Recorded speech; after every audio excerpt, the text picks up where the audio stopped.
Hello and welcome along to episode 2 of this FM21 Christmas series, Help the Hatters with me, Daniel. We've taken over an FM21 Touch challenge where we join halfway through the season with a team marooned at the bottom of the league. We picked Luton Town, who were expected to finish 20th in the media anyway, and they're in 24th, 10 points off Barnsley and Wickham, and the journey starts today as we play our first game. So if you are looking forward to this series and you're enjoying it already, please do put a thumbs up on the video. You can catch up in the eye above with episode 1, as well as all the other playlists on the channel, including our 2 long-term stories and live stream save. If you want to stay up to date with those, please do subscribe down below and turn that notification bell on. It's a triple header on the channel today. This one at lunchtime, our Bangor City save at 3:30, and then a live stream from Dundee United at 5:30. A couple of Luton players featuring in that one as well. So a lot to look forward to, but the big news today is we're making our debut as Luton manager. We've not got any signings in as of yet, we've only been in charge 3 days, and we're picking up at the exact point we finished last time. So we're going to get into the 2 games, we're going to have a bit of transfer news today as well, and then I want to see how long the highlights take for the match, because it might be that we can do 3 an episode in future. But we'll judge that once we've seen the first couple. So into the Norwich game we go, probably the hardest for a while. And then we've got a couple of really important ones coming up against the likes of Coventry and Wickham. So that's where we're going to get our real test. But let's get into it. You know the squad that we're going for roughly already. It's the same one as we were announcing them last time out. That in episode 1 was Simon Sluga in goal, who I think I'm going for above James Shea, even though Shea's got somehow the better scout rating. If I do the player comparison, Sluga is better for physical, for speed, for mental, or the same for mental, better for eccentricity, same distribution, same aerial. Shea's 1 better for shot stopping and 2 better for communication. I don't get how based on that wagon wheel, Sluga's then rated worse. It does seem a bit bizarre to me. But James Shea is one of the best backup keepers I've ever seen in my life. I mean, he's become first choice in both of our promotion seasons. And even as we speak now, he's playing in the Championship for us, and he's doing a good job. But it's Sluga who's part of the 11 today. Bree and Norrington Davis, the wing-backs on defend, with Bradley and Lockyer at centre-half. Dewsbury Hall in the deep-line playmaker role. We'll be hoping he can come and get it off the defence. Find Pelly Rudder-Kampanzu and Joe Morrell in central midfield. And then Harry Cornick deputising on the left wing. Jordan Clark over on the right. And James Collins, the super striker up front. We need to get him in and amongst the goals today. So 20 defeats in a row for Luton Town. Let's go and get into this one. Can we change it against a very good Norwich side? Or will it have to wait till the weekend? Let's go and find out. And let me know what you think will happen down in the comments below. Well, here we go then. A very good Norwich side. The likes of Krul and Pookie and Buendia and Ono Hernandez. Oliver Skip on loan from Spurs. Ben Gibson, a quality side. However, there's a former hero from our channel from FM19 in the shape of Barley Mumba on the bench. And there's also Max Aarons at right back, who Luton have got a sell-on clause for. I think they were actually quite annoyed he didn't get that Barcelona move in the summer, because it would have got us 3 or 4 million quid. So we'll keep an eye out for that. And of course, if we do really well with this series and time allows, we might well continue it. But let's go and kick off. It's a really important game. And into the first half we go. A balanced mentality. We'll keep it fairly conservative for now. But if we need to go more defensive later, we will. And if we need to chase a game, I'm sure we can do that. But 15 minutes gone, no highlights, and we've had the only shot on target. Don't think we could have asked for much more than that. Let me get the league table up, because that's what we want to keep an eye on. And hopefully we'll be able to hold out. But with half an hour gone, the less highlights the better. And if we see nothing in a game like this and draw 0-0, it's a point gained. I've got no idea why we're getting an induction at this point. Let's get rid of that. And let's try and get into this highlight. Off we go. As Norwich have got it at left back to Hernandez. One of the things we found last year is that the match engine was actually slower on FM Touch, but it looks absolutely fine here, as it's into Sorensen in the middle. He's got a chance to come forward, but instead plays safe to Skip. He overlaps to the left back though, and this is where the trouble comes. 4 in the box for Norwich, very open side, and they're going flamboyant in attack as it's into Dow, and it's blocked down for Dewsbury Hall, who clears. James Collins holds it up, the target man. He's challenged by Zimmerman, but he's still going to chase this down to the corner flag. Not quite got the legs, but he manages to keep him back there. And with 5 to the break, Norwich yet to have a shot on target. I don't think we could have asked for more than that. Only one highlight, and of course it was a better chance for Norwich, but a good first half nonetheless. And for those of you who don't like team talks and the media stuff in FM, I think FM Touch is the version for you. There's a lot more of the newer features in this time, so it's got some detail in other areas. But it is looking really good. The interface is great so far. Oh, Hernandez has scored a screamer. We backed off, and he's put in an absolute rocket. And when you're playing sides like this, it just takes that one moment of magic, doesn't it? And my word, has Hernandez produced it. But I've got to say, like the player comparison, there are elements of the FM Touch interface that I prefer.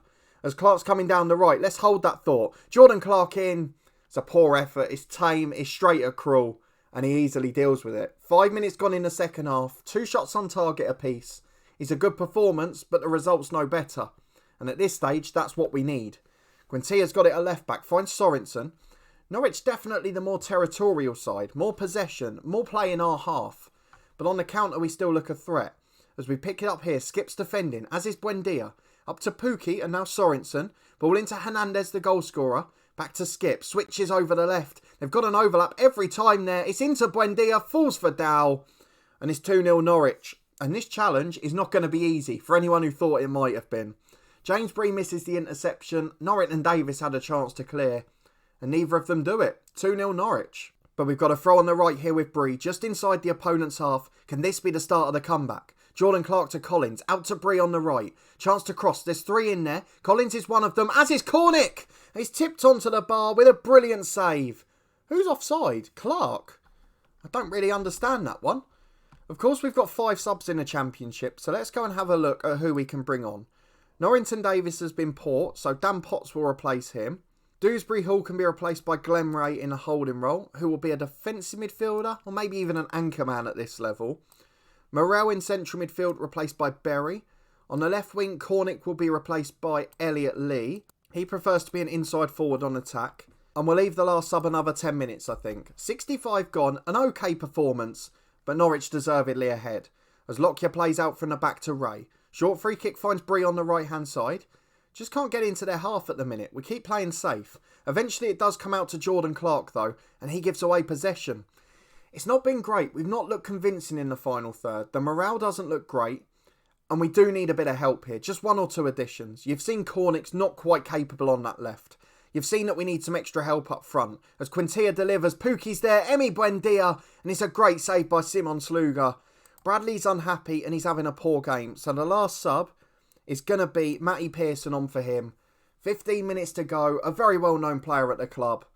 And we're just going to try and keep it respectable. Not one of the games we were targeting, in truth. We've got to win a good 7, 8, 9 to get up there. As the ball's into Pukki. And Simon Sluga, as I was praising him, got caught in no man's land. Peli Radokampanzu's been blamed for it by the commentary. But it looked like Sluga to me. 3-0 to Norwich. And although this isn't a game we're targeting, we're 10 points behind. We've got to pick up some surprise points. And here is the corner in stoppage time. We don't want this to turn into a mauling. It's headed away as far as Jordan Clark. A goal for James Collins wouldn't go amiss, and here he is. We've left him up, we've gone attacking, and Berry's in. Must score, surely, he's 1-on-1. Luke Berry does score. And that's a bit of a confidence booster for us. A great counter-attack, a good finish, and hopefully a sign of things to come, because we've got 2 massive games coming up now against sides that we want to catch. We lose 3-1 to Norwich. We didn't play brilliantly, but it's all about the weekend now. Barnsley and Wickham have both lost as well. They're still on 23. Reading have won, so they've pulled away. I think what we've established from this is it's 3 from 5. I'd expect Borough to get out of it. They're the other side that picked up a point. Coventry lost. Barnsley got battered, as did Wickham. So they're the 3 we've got to look at. So let's skip ahead. We've got another game in 4 days. We've got transfer offers galore. And then we'll try and get ourselves some signings in for the next one. Back for game 2. Kazenga Lualua not quite fit yet. What I am going to do though, as no signings have yet agreed to come in, is I'm going to take the decision to promote Hilton to the bench because he is the top scorer with 4. He played really well for the reserves on Wednesday. And I feel like he could give us something we don't currently have. So I'm actually going to put him on for the backup keeper, I think.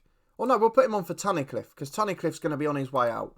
He didn't come on. We've got Berry in the middle. Moncur can do a job there. And Glenn Ray's a holding player. So I think that's what we'll do. We'll bring him on for Tunnicliffe. And that is our 20. The same 11 will go out from the start. But a few more game changers on the bench. And a few more attacking options as well. So this time we're playing at home to Reading. They did win the last game. But they're down in 19th. So that's an important one. Of course we've got Coventry next time out. That's going to be an absolute stinker. And a high-flying Sheffield Wednesday after that. But this is the 11. It's the same again. And this time we need a reaction. We've tried everything we can. Team meeting to get the morale up. Hopefully a little bit of a change to the set piece defending as well. And we just need some luck. So let's go and get into it. Let me know how you think we'll do. This is the first one we should target points. Here we go then. Luton Town v Reading, a very important game for us. They've gone for a sort of narrow 4-2-3-1. And we've tried to keep a bit of our width in. So I'm hoping that will pan out well for us. Of course, no team talks in FM Touch, so we're trying to keep it a bit more basic. We've done a team meeting off camera, but it's not one of the traditional ones in FM. It's one of those where you just say the line and get a reaction back. Reading have had the only shot on target with 20 gone, and now they've got a free kick on the right. And we've set up all of our set pieces, and after that, Morrison has had a free header 8 yards out. I'm almost speechless. All of that effort for nothing. And Reading are dominant. They've got a corner kick here. Elise in. Another free header. We've changed the set pieces to be meticulous. Oh my word. I tell you what, if anyone thought this was going to be easy, you're going to be very harshly mistaken. We're getting absolutely pummeled on the set pieces. I'm going to demand more. I'm not sure what we can do here. Reading are utterly dominant. Do we go positive? I think that's all we can do. It's a goal kick for the visitors. Cabral will take it and he goes long down the centre here. Ajari is up. No challenge at all. And Bradley's just walked away from him. What on earth is going on at the back? Is confidence that important here? And for some reason we're being shown our formation rather than Reading's. And they're all playing very well and we can't cope in the middle. It's a bizarre old game this. Reading have dominated. We've not had a sniff. And I feel like we're going to have to change something drastic here. I'm not quite sure what it is just yet. But Reading utterly dominant as Norrington Davis will throw out from left back. Plays a 1-2 with Sonny Bradley and clears long downfield. Can Collins chase it? He holds it up well. Finds Cornick. Robbed in possession. Didn't even look to go forward. Just turned inside into the danger. Elise gets it now. Through ball to Swift. No marking from the defence. And it's 2-0 to Reading. That's an international centre-half in Tom Lockyer. Not even moving. I don't know what we're going to do here. If we don't have a very big deadline day, we are going to get absolutely pummeled in most of these matches. As it's a free header again. The offside flag is up. What on earth is going on? I have meticulously changed these set pieces to ensure no one would be left unmarked. And they are not following it whatsoever. Let's go and make changes. Norrington Davis has been really disappointing yet again. Dan Potts on for him. Morell's had an average game, so Berry will come on. I'll also bring on Ray, just to give us a bit more of an anchor man in that defensive midfield role. James Collins in danger of losing the discipline. Do I get Hilton on? I think I have to. Do I even go 2 up top? I don't know. I think we'll just take the wingers off for now instead. Shall we go for Moncur or Elliot Lee? I think we'll go Elliot Lee on the left-hand side and then George Moncur on the right. It doesn't make too much of a difference. But an inside forward and a winger, they can stay. And we have to get something. We just have to get a result out of this. And it doesn't look like it's coming. Every set piece looks like being 4 goals, let alone 1. As Potts throws into Lee, plays a 1-2. Can we at least get a goal again? We're trying to go positive. We're trying to take it to them. But they're just playing the safe pass every time. Here's Bradley to Berry. The playmaker goes back, doesn't try to turn. And now he's back to the keeper Sluga. I'm almost speechless at this because it's one thing if the tactical instructions are failing, but they're not even attempting them. We've got a higher tempo on, and Dan Potts stood there waiting to be tackled. I really don't understand this. It's actually blown my mind a little bit the way this has gone. The ball's into Elise, run from midfield completely unmarked. And we are in big, big trouble here. 20 defeats on a row. The confidence is on the floor. And I'm not seeing how we're going to recover it. As Bree goes forward to Moncur. I might switch to the diamond in a minute as Collins has got himself in and he puts it away well. That could be a big moment. James Collins scores. Moncur sets it up. And I'm very tempted to go for the diamond. Let's go and try it. There's no harm, is there? There we go. We've changed to a diamond. It suits the players who are on the pitch perfectly. So Berry will go to a Mazzala. Moncur as an advanced playmaker in the number 10. And then Lee up front with Collins. In fact, we could switch Moncur and Berry. I think that might suit them better. If we have a look at him. Yeah, I think that's the better of the two. So George Moncur in a deeper position. Playing those through balls like that one. And Collins up front with Elliot Lee. One more goal and there's a little bit of hope again. But we are straight back up the other end for a Reading set piece. Potts heads it away, but I'm sure the pressure will be back on. It's just every set piece, they look like scoring. In fact, every time they come forward, they do. It's out to the right-hand side. Now we've got no width, of course. So we are going to have to defend narrow. As Elise finds Pushkas. Oh, he's put a screamer in. We're playing against high quality players who score very good goals. And it's becoming very hard to watch. Let's go and get the defensive width down. We've got to defend the box better. But even then, we've got a high pressing game on and we're dropping off people on the edge of the box. And I don't know that I can legislate for that. I don't know that I have a way of fixing that as a tactic. We're going to go more attacking, but we need a big transfer deadline day.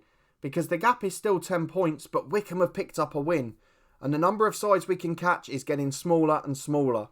3-1 defeats in both of these first two games. And a very worrying start for us as Luton Town manager. Still 10 points adrift, the number of teams we can catch dwindling, and deadline day round the corner. It needs to be big. Right, so there's loads of signings we've been trying to sort out. I did send back Ewan O'Kane because apparently on here we're contributing 13 grand a week on his wages.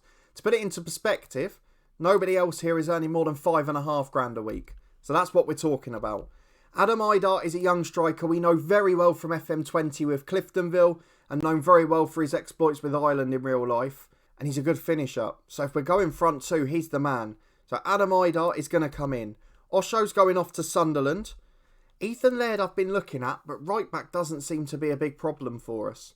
So I think we'll leave that one. Curtis Jones is a big one, and it's big money. But for the left-hand side, he's a proper step up. And I think he's the one we've got to go for. To make place for that, Potts we might well let go of. Brendan Galloway can be the backup left back. Potts wasn't great when he came on, let's be honest, so we're going to let him leave the club. Moncur, he's the one I'm a bit torn on. Do we let him go to Shrewsbury? He's a good backup player and he's good in a squad in multiple positions. But it's bigger money for him if we let him go. Tunnicliffe's going to go off to Portsmouth. We're paying a little bit of his wages still, and the same for Craney with Lincoln. Hilton's rejected Charlton, so we'll still have him.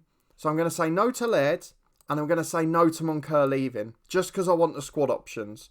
But Curtis Jones is going to be joining us, and Adam Idar is as well, and a couple of the backup players leaving. So hopefully that will give us something to fight with, and just a little bit of confidence and fresh blood into the squad.